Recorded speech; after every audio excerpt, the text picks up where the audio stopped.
Maura Murray was born on May 4th, 1982, in Hanson, Massachusetts, to Fred and Laurie, with her two older sisters Kathleen and Julie and her soon-to-be-born younger brothers Kurt and Fred.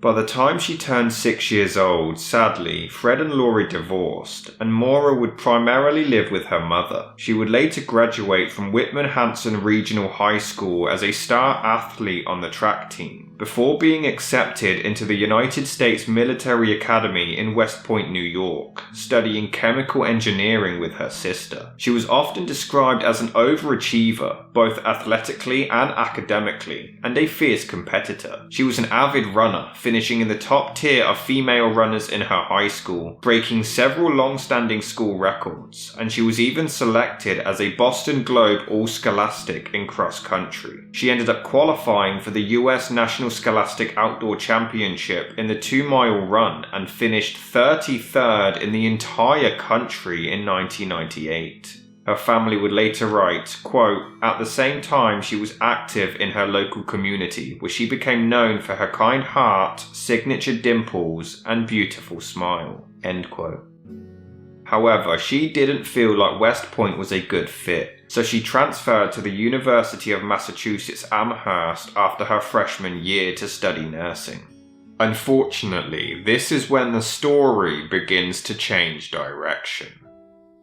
In November 2003, Maura Murray confessed to using a stolen credit card to order food at several restaurants, but these charges would later be dropped after 3 months with good behaviour. On February 5th, 2004, Maura was at her campus security job when she spoke on the phone with her sister Kathleen about certain relationship issues that her sister was facing with her fiancé at the time. By 10:30 p.m, Maura was still on shift and completely broke down into tears.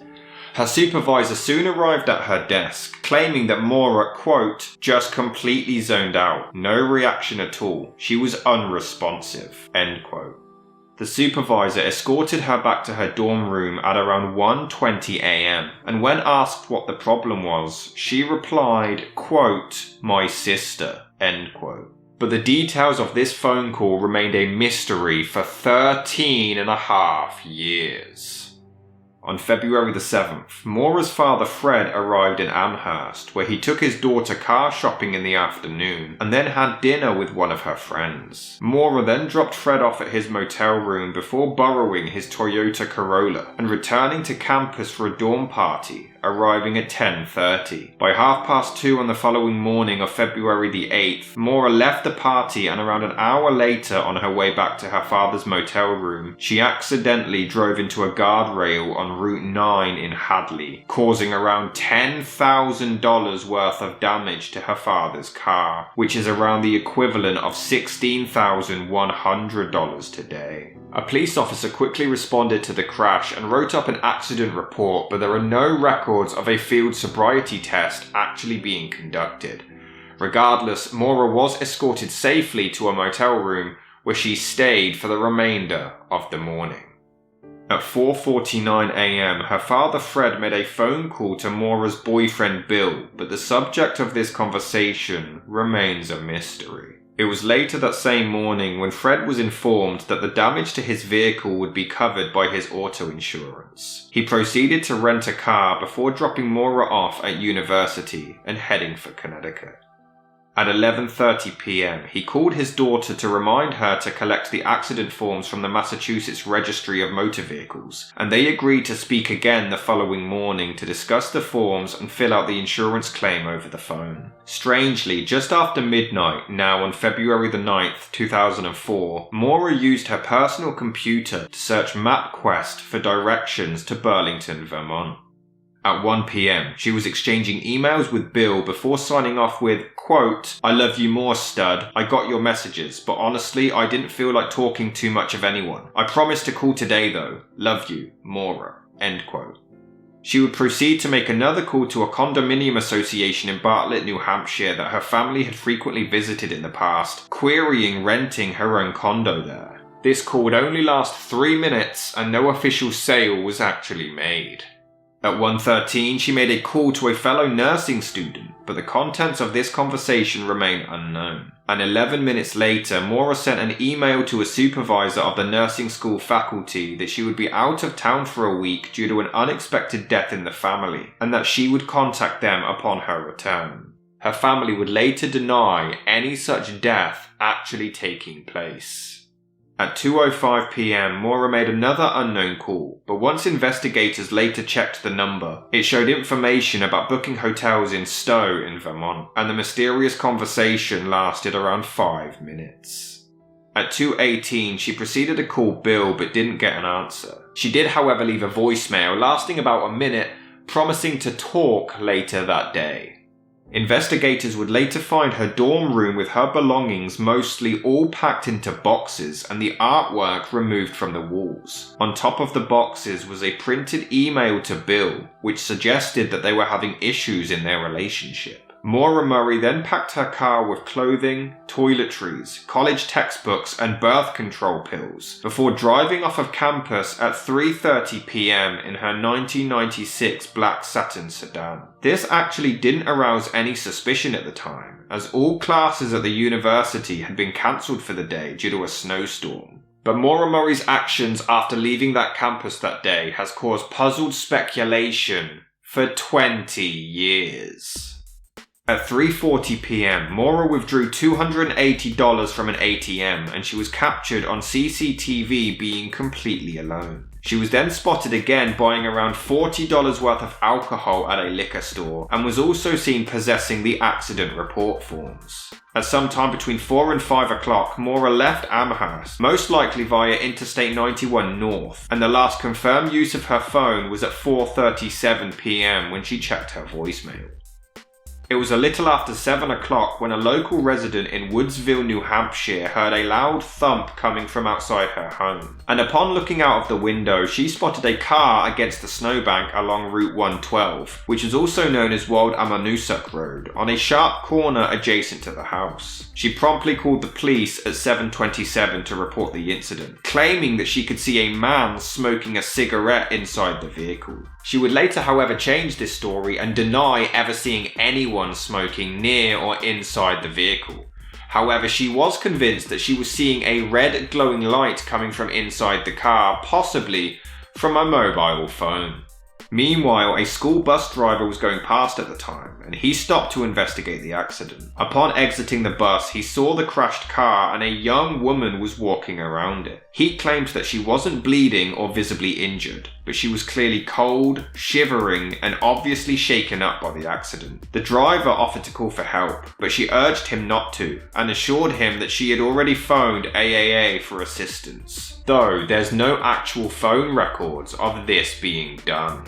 The bus driver claimed that there was no phone reception in the area, so he decided to leave and head home, though he did end up calling the police during his drive. Another local also claimed to have driven past the accident on his way home from work at 7:37, and claimed to have seen a police SUV parked face to face with Maura's car, though she didn't stop to investigate. However, this statement was called into question as no police officer actually reported arriving at the scene until 7:46, 9 minutes later.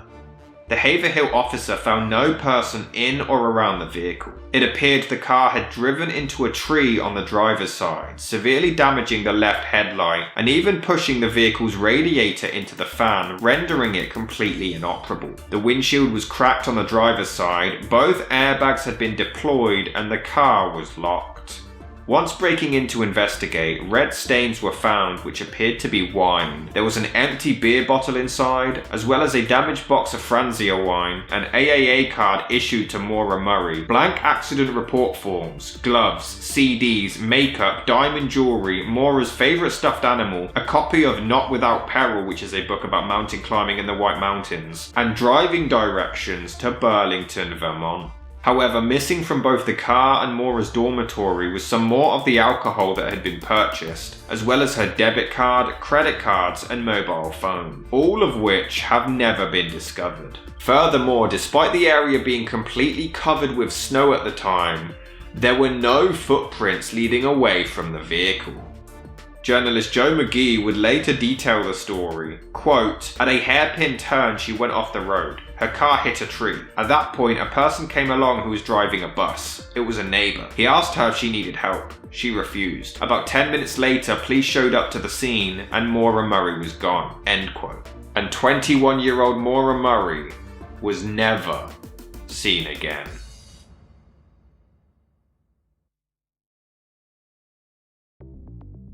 It didn't take long for the car to be identified as Maura's, and she was now treated as a missing person, with the authorities convinced that she had voluntarily decided to disappear based on her obvious travel preparations, which she had told nobody about. This caused huge controversy at the time, but upon examination, there was no evidence of any foul play taking place. By 8 PM, the scene had been cleared, and at 8:49, Maura's vehicle was towed to a garage for further investigation, which is when they discovered a rag, supposedly from her emergency roadside kit, stuffed into the car's muffler pipe. It wasn't until 12 PM the next day when Maura Murray was officially listed as missing. She was wearing a dark coat and jeans and carrying a black backpack.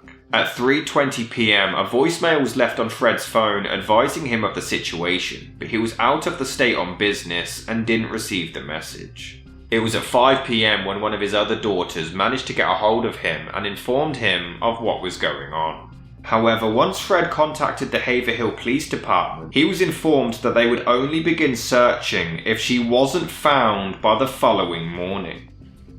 On February the 11th, Fred returned back home and at 8 AM the search finally began. Sniffer dogs were able to follow Maura's scent from one of her gloves around 100 yards east of where the car was found, but then they lost it, suggesting that she had continued on in another vehicle. By 5 PM, her boyfriend Bill and his parents arrived in town and were all interrogated. But 2 hours on, and the police were convinced that Maura had travelled to the area to either run away from home or commit suicide, though this was highly doubted by her loved ones. Strangely, during her boyfriend's flight to the area, he had turned his phone off. But during this period, he received a voicemail which he was convinced was Maura Murray crying. Bill attempted to return the call, but he received an automated message stating that it couldn't be connected as it was a prepaid calling service, known as a calling card, which had been issued to the American Red Cross, and Bill knew Maura often used these to make long-distance calls. However, the American Red Cross were familiar with the case and had no recollection whatsoever attempting to reach Bill's phone. Furthermore, it was impossible to trace calling cards, which often allowed criminals to use them freely. So whether or not this truly was Maura Murray calling for help remains a mystery. By February the 13th, the authorities believed that she may be heading towards the Kangamangnus Highway area, and they put people on high alert, considering Maura to be endangered and possibly suicidal. They also labelled her as being an intoxicated driver based on the evidence that had been found inside the car, but the bus driver who claimed to have spoken with her denied her actually acting drunk whatsoever.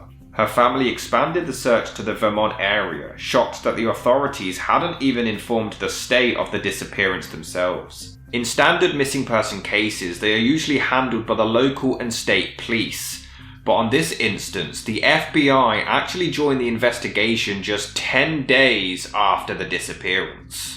The FBI interviewed the families and the search soon spread nationwide, both on the ground and in the air, using helicopters with thermal imaging cameras as well as tracking and cadaver dogs. It was on February the 26th when one of Maura's sisters discovered a ripped white pair of women's underwear in the snow on a secluded trail near French Pond Road. But once they were sent away for DNA analysis, it was concluded that they did not belong to Maura Murray.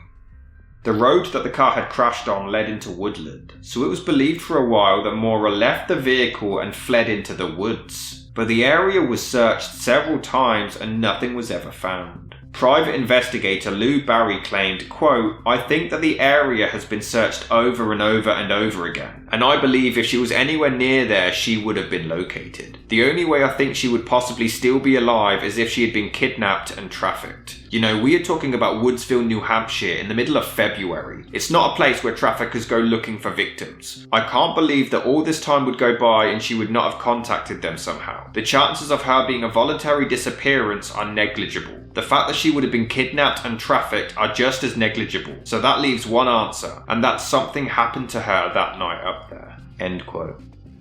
On March the 19th, 2004, 17-year-old Brianna Maitland disappeared in Montgomery, Vermont, 66 miles away from where Maura Murray was last seen. Some speculated the similarities between the two missing person cases, but upon examination, authorities officially concluded that they were not connected. Despite living elsewhere, Fred still returned to Haverhill every single weekend to search for his daughter. But by April that year, he ended up receiving several complaints for doing so, whilst trespassing on private property. The police officially ruled out a serial killer's involvement, and they theorised, quote, "Maura was headed for an unknown destination, and may have accepted a ride in order to continue to that location," end quote.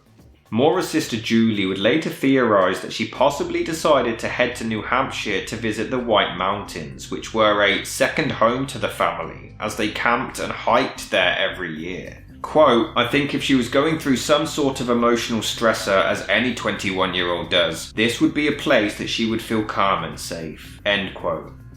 However, 3 months down the line, it seemed like the police would finally get a lead. At some point between 8 and 8:30 p.m. on the night of the disappearance, around an hour after the car accident, a contractor by the name of Rick Forcier claimed to have been returning home from Franconia when he saw a young person moving quickly on foot eastbound on Route 112, around 4 to 5 miles east of where Murray's car had been discovered. This person was wearing jeans and a dark coat with a light-coloured hood. However, this witness didn't report this sighting right away, as he was under the impression that it was the day before. It was only when he was reviewing his work records 3 months later that he realised he actually spotted this individual on the very night that Maura Murray had vanished. On July the 1st, 2004, the items found inside the car were finally sent away for forensic analysis, but the results remain a mystery to the public. On July the 13th, 100 searchers, including state troopers, rescue personnel and civilian volunteers, formed a 1-mile radius search around the area of where the car was discovered. Although this was the 4th search around the crash site since the disappearance, it was the first without the interference of any snow. The main focus was locating Maura's black backpack, but nothing was found to help the investigation.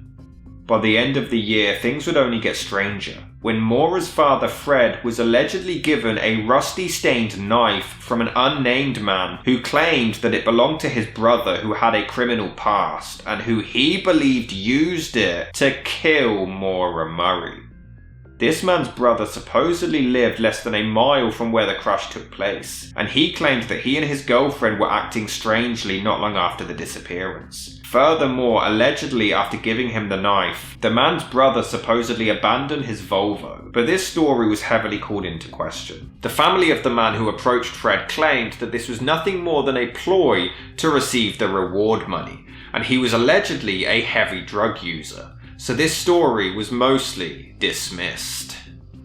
On February the 9th, 2005, to commemorate the 1-year anniversary of the disappearance, a service was held where the car had been discovered, but by the end of the year, Fred actually filed a suit against several law enforcement agencies, demanding to see more files on the case.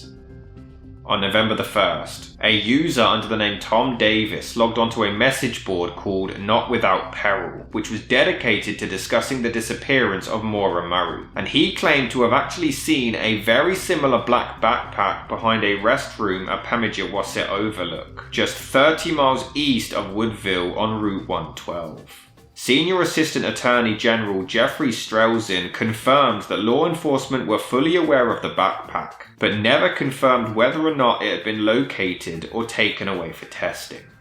By 2006, the case was handed over to the New Hampshire League of Investigators, 10 retired police officers and detectives, as well as the Molly Bish Foundation. But as time went on, former police chief and member of the Licensed Private Detectives Association of Massachusetts, Tom Shamshak, stated, quote, "It appears that this is something beyond a mere missing persons case. Something ominous could have happened here," end quote.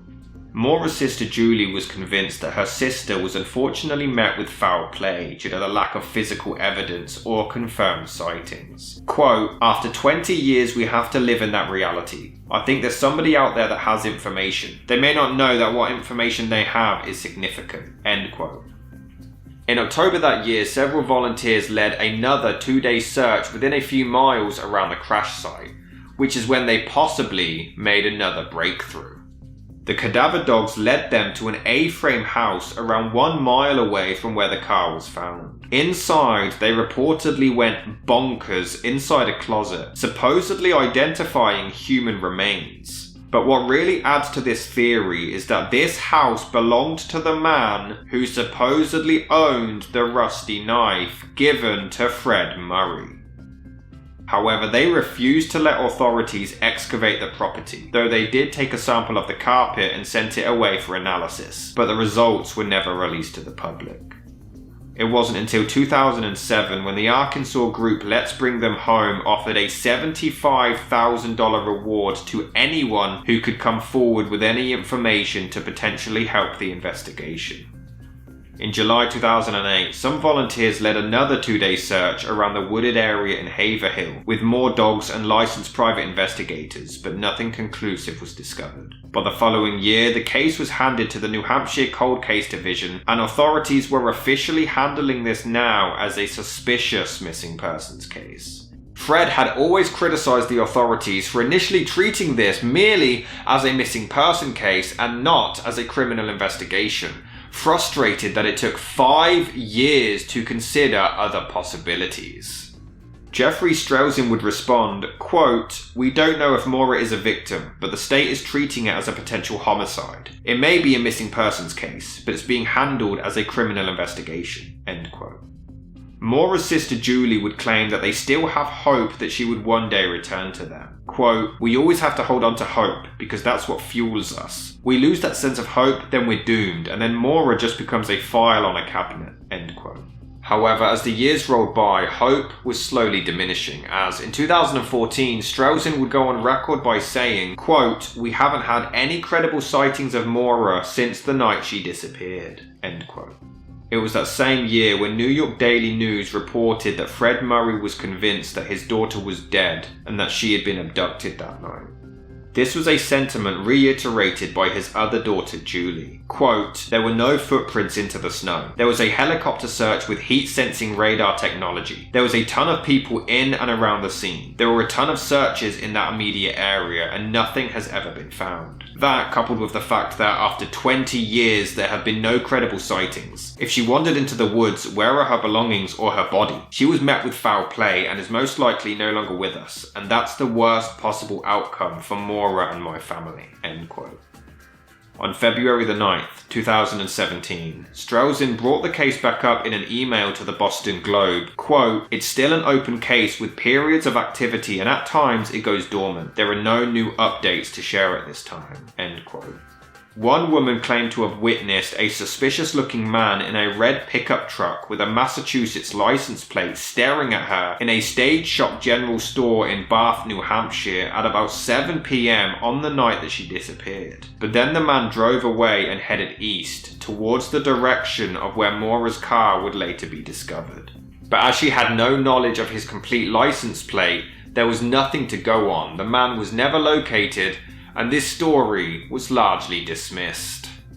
It was also this very year when Maura's sister Kathleen finally revealed the contents of the phone call she made to her sister just a few days before her disappearance 13 years earlier. Kathleen was an alcoholic who at the time had been discharged from a rehab clinic that very evening, but on the way home her fiancé took her to a liquor store and she relapsed, which seemed to deeply upset Maura. Quote, "We didn't really talk about much. I'd been fighting with my fiancé and we talked about that, but I don't know why she would be upset about that. It was just about regular stuff, just trying to get through the day kinds of things. When I heard she was crying after that, I couldn't understand why, especially because it's not like her to cry." End quote. In February 2019, Fred reiterated his belief that his daughter was dead, and was even convinced that the remains sniffed out by the cadaver dogs belonged to Maura. By April, things seemingly looked up, as the aforementioned house was actually sold, and the new owners allowed law enforcement to search the property and even excavate the basement, but they found, quote, "absolutely nothing other than what appears to be a piece of pottery or old piping," end quote.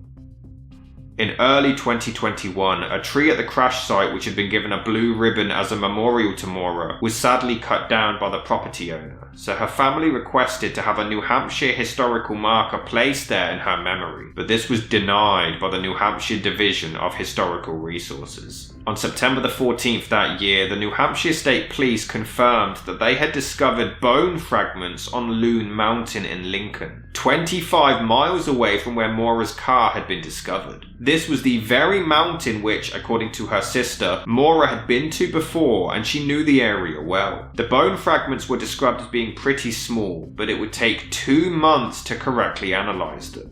Sadly, in November that year, it was confirmed that they did not belong to Maura Murray, and the search continued.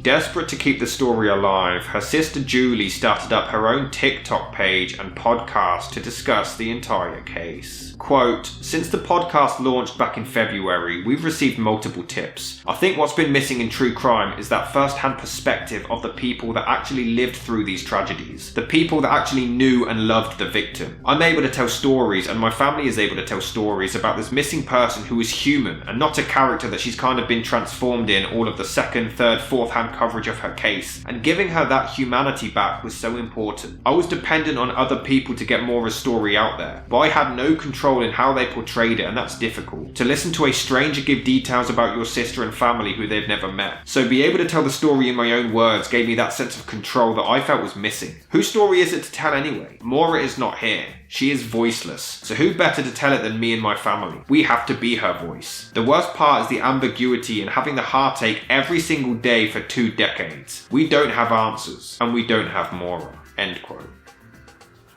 In January 2022, the FBI issued a national alert on the case, creating a violent criminal apprehension profile, which allowed multiple law enforcement agencies to share information on the case, and in July, more searches by police officers continued in Llandaff and Easton, which found nothing.